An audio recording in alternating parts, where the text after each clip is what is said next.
இப்ப இதிலிருந்து நாங்க தவிர்ந்து கொள்றது எப்படி?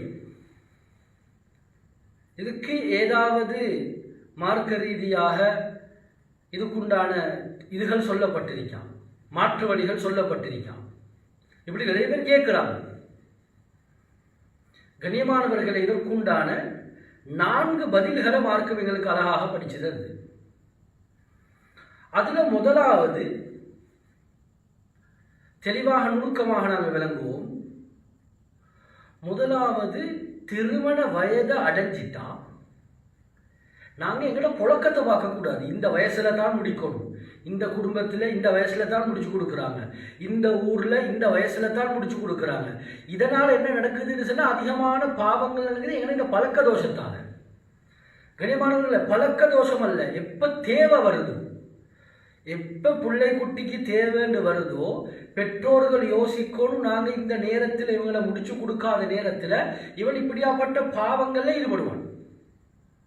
அப்போ முதலாவது என்ன, பாவத்திலிருந்து தவிர்த்து கொள்றதாக இருந்தா சுய இன்பம் காணல் என்ற இந்த பாவத்திலிருந்து இவன் தவிர்த்து கொள்வதாக இருந்தா முதலாவது செய்யணும் தெரியுமா? முபாதரா பிஸ்ஸவாஜ், அவசரமாக திருமணத்தை முற்படுத்தணும். அவசரமாக மற்ற எல்லா விஷயங்களையும் முட்டு போட்டு ஈக்கிரத்தை வச்சு கடன் படாம அவசரமாக திருமணத்துடைய ஏற்பாடு நடந்துட்டா இவன் இந்த பாவத்திலிருந்து பாதுகாக்கப்படுவான். இது முதலாவது விஷயம். ரெண்டாவது சொல்லுவாங்க அசௌம், ஆசையை கட்டுப்படுறதுக்கு இயலாது, கட்டுப்படுத்த கஷ்டமாக இருக்கு. ஆனால் திருமணமும் முடிக்கிறதுக்கு இயலாது, அந்த அளவுக்கு கஷ்டம் வசதியும் இல்லை. இப்போ இவர் என்ன செய்வான்னு சொன்னால் நோன்பு பிடிப்பான். இது ஸல்லல்லாஹு அலைஹி வஸல்லம் அவங்களே படிச்சுட்டு இருந்தாங்க. யார் உங்களுக்கு எந்த வாலிபர்களிடத்தில் சக்தி இருக்கிறதோ அவர் அவசரமாக திருமணம் முடிக்கட்டும். யாருக்கு திருமணம் முடிக்கிறதுக்கு தாக்கத்து இல்லையோ, வசதி இல்லையோ, ஃபமல்லம் யஸ்ததி, வசதி இல்லையோ, அவர் ஃபஅலைஹி பிஸ்ஸௌம், அவர் நோன்பை பட்டு பிடிச்சு கொள்ளட்டும், நோன்பு பிடிக்கட்டும். ஃபஇன்னஹு லஹு விஜா, அது நிச்சயமாக மிகப்பெரிய இவனுக்குரிய கேடயமாக மாறும். இந்த பாவத்திலிருந்து இவனை பாதுகாக்கும், எல்லா விதமான பாவத்திலிருந்தும் இவனை பாதுகாக்கும். குறிப்பாக இந்த பாவத்திலிருந்து பாதுகாக்கும், சுய இன்பம் காணல் என்ற பாவத்திலிருந்து இவனை பாதுகாக்கும். இது ரெண்டாவது விஷயம். மூன்றாவது நாங்கள் செய்ய வேண்டிய மிக முக்கியமான விஷயம் கத்துல் பஸர். இன்றைக்கு கஷ்டமான, மிக உற்றத்துக்கு ஏறாத, ஹார்டான, கஷ்டமான ஒரு விஷயம், பாரமான ஒரு விஷயமாக மாறியிருக்கிற வாலிபர்களுக்கும் வாலிப பெண்களுக்கும்.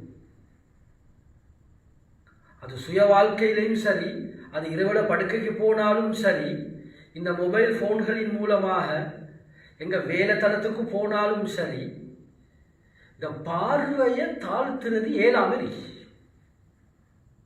அது ஒரு இபாதத் என்பதையே இன்றைக்கு நாங்கள் மறந்துட்டோம். அது அப்படியான்னு கேட்கக்கூடிய ஒரு கூட்டம் உருவாகிருக்கு.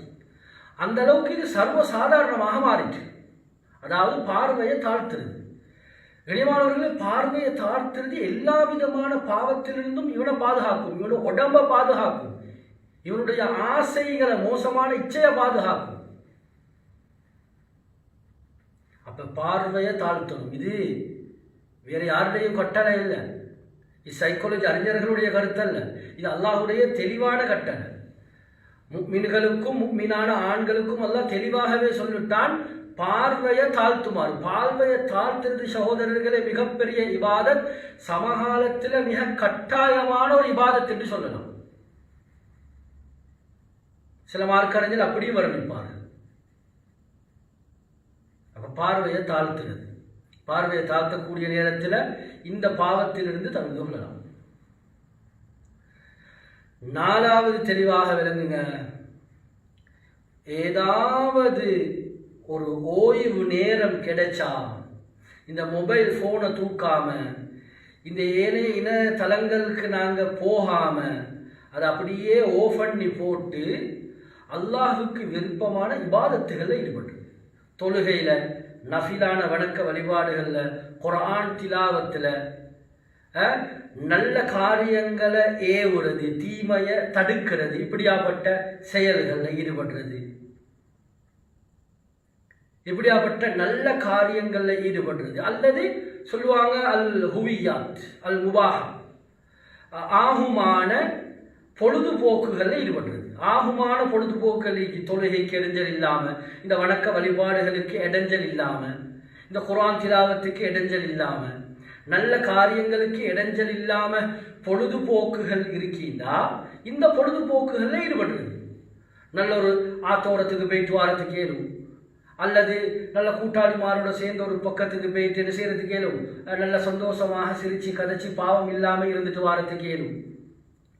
இப்படி ஆகுமான பொழுதுபோக்கான விடயங்கள், படிக்கிற விஷயங்கள்ல, அல்லது நல்ல அதாவது அறிவாற்றலை வளர்க்கக்கூடிய பேப்பர் பார்க்கறது, இன்னைக்கு இதெல்லாம் வாசிக்கிறது, இதெல்லாம் எங்கள்கிட்ட இல்லா போன ஒரு விடயம் என்று சொல்லணும்.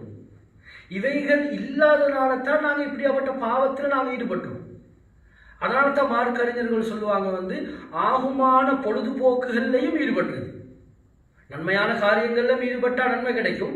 ஆகுமான பொழுதுபோக்குகள் அது நன்மை கிடைக்காட்டும். ஆகுமான பொழுதுபோக்குகள் நாங்கள் எங்களை ஈடுபடக்கூடிய நேரத்தில் இப்படியாப்பட்ட பாவத்தினுடைய சிந்தனை இல்லாமல் போய் அந்த சந்தர்ப்பம் இல்லாமல் போயிட்டு அந்த நேரம் கழிஞ்சிடும். நாங்கள் இந்த பாவத்திலிருந்து பாதுகாக்கப்படுவோம்.